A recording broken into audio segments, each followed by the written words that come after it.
नमस्कार दोस्तों, मेरा नाम है शिवम शर्मा और आप सभी लोगों का स्वागत है डिजिटल बातचीत पर। दोस्तों, आज मैं आया हूँ एक और सीएससी सेंटर के पास, लेकिन उनके पास एक खासियत है, उनके पास एसबीआई की ब्रांच भी है। मैं जानता हूँ आप में से बहुत सारे लोग हैं जो एसबीआई ब्रांच के बारे में जानना चाहेंगे और सीएससी सेंटर पर एक सीएसपी यानी कि एसबीआई की ब्रांच लेना फ़ायदेमंद है या नहीं है। आप सब लोगों के बहुत सारे क्वेश्चन जो आज हैं वो हल होने वाले हैं और आपकी बहुत सारी समस्याएँ भी हल होने वाली हैं।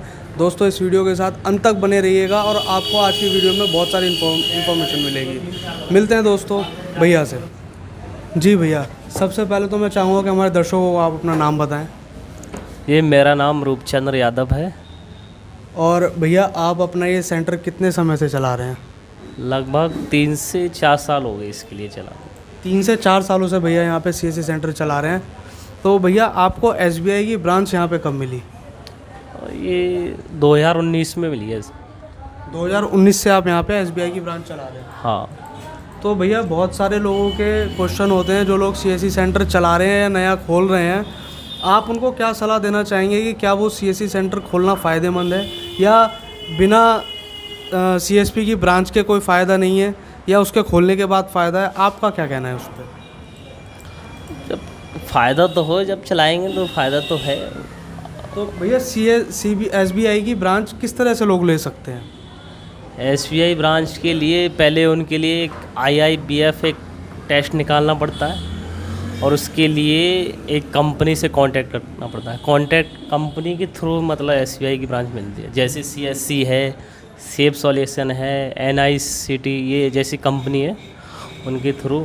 तो आपने सीएससी के थ्रू करा था? हाँ, हमने CSC के थ्रू लिया है। क्योंकि बहुत से लोगों को सीएससी के थ्रू लेने में काफ़ी दिक्कत होती है। और भी कोई थर्ड पार्टी होती है जो दिलवाती है? नहीं, तो हमने तो CSC के थ्रू लिया है। वैसे और कंपनी है, सेफ सॉल्यूशन वगैरह और भी हैं, जैसे ऑक्सीजन है। मतलब ये कंपनी के थ्रू ही मिल पाता है ये।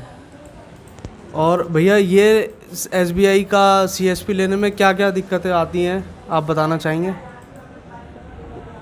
उसके लिए जैसे ब्रांच मैनेजर साहब अगर दे दे लिखित रूप में, और कंपनी के लिए डॉक्यूमेंट जमा करने पड़ते हैं, जैसे IIBF है और करेक्टर सर्टिफिकेट है, आधार पैन, ये डॉक्यूमेंट जमा करने पड़ते हैं कंपनी। अच्छा भैया, बहुत से लोग सोचते हैं कि सीएसपी की ब्रांच लेने के बाद ही मतलब कमाई कर सकते हैं, और अगर ये लोग सोच रहे हैं तो ये कहाँ तक सच्चाई है इसमें? कमाई तो हाँ कर सकते हैं, लेकिन इसके थ्रू एक पहचान बन जाती है जैसे SBI से, इसलिए कस्टमर लोग मतलब विश्वास करते हैं, लोगों का भरोसा बढ़ जाता है। हाँ, भरोसा बढ़ जाता है। SBI मतलब भारत बड़ी ब्रांच है, SBI शाखा बड़ी है ना, इसलिए। तो मतलब ग्राहक को ये भरोसा हो जाता है कि अगर हम यहाँ से अपना ट्रांजैक्शन कर रहे हैं तो वो सेफ़ एंड सिक्योर रहेगा। प्राइवेट जैसे शाखा होते हैं उन लोगों पर वो विश्वास नहीं करते हैं कस्टमर, इसलिए। तो भैया, आप ज़्यादातर यहाँ कस्टमर को क्या सर्विस देते हैं? यहाँ पे जैसे पैसे निकालना, पैन कार्ड बनाना और मनी ट्रांसफ़र करना, और भी सारी सर्विस हैं सरकारी रिजल्ट से जो ऑनलाइन होते हैं फार्म। यानी जो और सीएससी पे काम होते हैं वो सारे काम आप भी करते हैं? सब कुछ। तो भैया, यहाँ पे पूरा सेंटर आप ही चलाते हैं या आपने कुछ अपने कोवर्कर भी रखे हुए हैं? नहीं, हम ही चलाते हैं और कोई नहीं करता। आप ही बैठते हैं? हाँ। सारा काम आप संभाल लेते हैं? हाँ, हम ही संभाल लो। तो भैया, मैं आपसे ये जानना चाहूँगा, आप हमारे दर्शकों को ये बताएं कि सीएससी सेंटर चलाने में या फिर किसी भी बैंक की सीएसपी चलाने में क्या गलतियां हैं जो लोग करते हैं और क्या उनको कैसे उससे बचना चाहिए? पहली बात तो प्राइवेट जो चला रहे हैं लोगों को फ्रॉड नहीं करना चाहिए। उसमें ये पैसे निकालते हैं जैसे आधार APS से, तो उन लोगों को एक रजिस्टर मेंटेन करना चाहिए, रजिस्टर बनाना चाहिए, जिससे कस्टमर को विश्वास हो, मतलब कोई गलत काम नहीं हो रहा है यहाँ पे। लोग पैसे निकाल लेते हैं आधार से फर्जी तरीके से, वो डिटेल अपने पास रखते नहीं है, इस तरीके से। और भैया, ग्राहक भी ऐसा होता है, लोग कहते हैं कि भाई हमने एक दुकान खोली है लेकिन यहाँ 4-5 दुकान पहले से खुली हुई हैं या बहुत सारी दुकानें हैं। तो ऐसा दुकानदार क्या काम करे जो ग्राहक उसी की तरफ खिंच के आए? आप क्या करते हैं ऐसा ग्राहकों को अपनी तरफ लाने के लिए? कस्टमर से व्यवहार बना के चलना पड़ता है। मेन चीज़ तो कस्टमर से अगर व्यवहार बना के चलोगे, अपना समझ के चलोगे कस्टमर को, तो अपने खुद ब खुद आएंगे कस्टमर। तो मेन चीज़ आपका कहना है कि व्यवहार अच्छा होना चाहिए और जो व्यवहार अच्छा होना चाहिए और कोई फ्रॉड भी नहीं होना चाहिए उनके साथ में। तभी ग्राहक दोबारा आपके पास आएगा। और जो सर्विसेज में बहुत से लोग होते हैं जो एक रेट बना लेते हैं कि इसी रेट पे पैसे लेंगे कोई भी काम करने के लिए, तो हमें उस रेट में कुछ कम बढ़ती करना चाहिए या हमें भी सबके रेट पे काम करना चाहिए? कष्ट कर लेना चाहिए, वो देख के, स्थिति देख के करना चाहिए कस्टमर की क्या स्थिति है। क्योंकि बहुत सी बार कस्टमर जो है वो रेट देख के ही दुकानों पे जाता है, वो देखता है कि यहाँ पे कम में हो रहा है, यहाँ ज़्यादा में हो रहा है, उस पर आप क्या कहेंगे? वैसे ज़्यादा सेम ही रेट होते हैं इसके, ज़्यादा अलग नहीं होते हैं। 10-20 रुपये सभी लोगों के एक जैसे ही रेट होते हैं। अब वो कस्टमर के ऊपर बात है, उसे देख कर ही मतलब कंडीशन, बहुत से लोग वैसे भी आ जाते हैं, पैसे नहीं दे पाते। और भैया मैं आपसे एग्जैक्ट तो नहीं पूछूंगा क्योंकि किसी से किसी की एग्जैक्ट कमाई नहीं पूछनी चाहिए, लेकिन फिर भी एक लगभग अगर हम बताना चाहें लोगों को कि SBI की ब्रांच खोलने के बाद कोई बंदा कितने रुपए तक कम से कम कितना कमा सकता है और ज़्यादा से ज़्यादा कितना कमा सकता है, आपका क्या कहना है इस पर? लगभग 15,000 रुपये के आसपास तो लगभग कमा ही सकता है वो। कम से कम? हाँ, 15,000 रुपये कम से कम, 10-12 हज़ार से तो बिल्कुल कम ही नहीं कमा। और ज़्यादा से ज़्यादा कितना? ज़्यादा तो काफ़ी। आपकी जान पहचान में कोई होगा, कोई कमा रहा होगा? हाँ, कमा सकते हैं, 25-30 हज़ार रुपये भी कमा सकते हैं। 25-30 हज़ार रुपये कमा सकते हैं इससे, तो यानी किसी प्राइवेट नौकरी के करने से अच्छा ये काम अगर कोई करे तो कमा सकता है अपना। और भैया ये दुकान आपकी मतलब किराए की है या फिर आप? किराए की है ये। तो यहाँ पे आप किराए की दुकान पे ये काम करते हैं? क्योंकि बहुत से लोगों के कमेंट आते हैं, वो कहते हैं कि सब लोग अपने काम सारे ऑनलाइन खुद कर लेते हैं, तो आजकल इस पे काम कम रह गया है, तो उस पर आप क्या कहेंगे?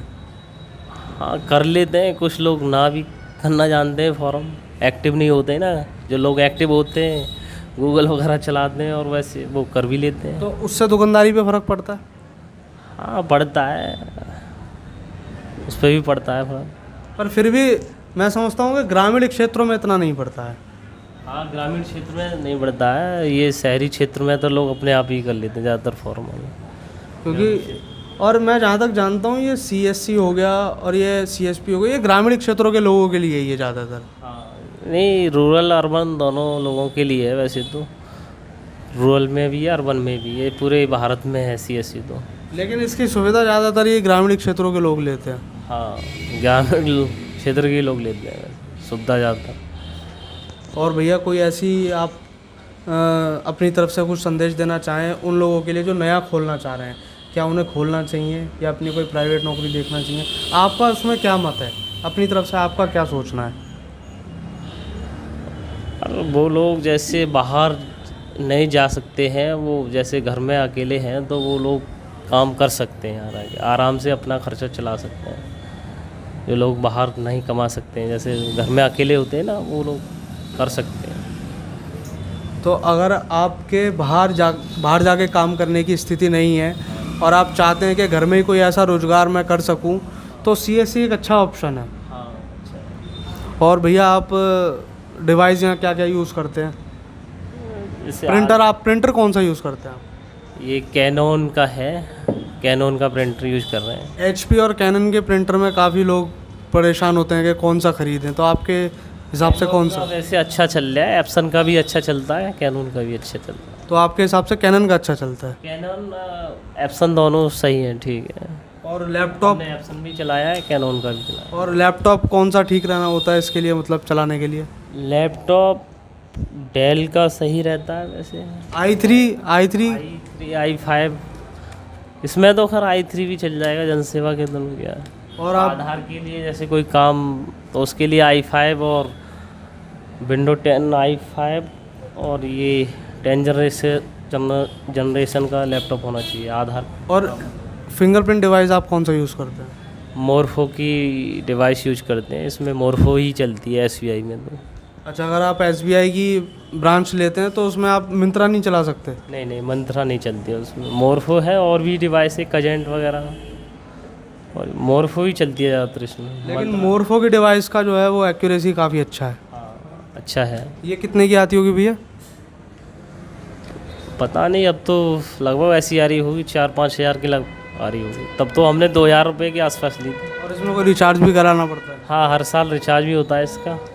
लेकिन ये है कि वो बढ़िया चलती है। हाँ, सही चल रही है ये। उसमें मोरफो ही चलती है जो बैंकिंग में, बैंकिंग जैसे पीएनबी की ब्रांच है और भी है, मतलब इसमें वही चलती है, मोरफो ही डिवाइस चलती है इसमें। तो भैया के कहने से मोरफो की डिवाइस मतलब काफ़ी अच्छी है अगर आप ये काम करना चाहेंगे।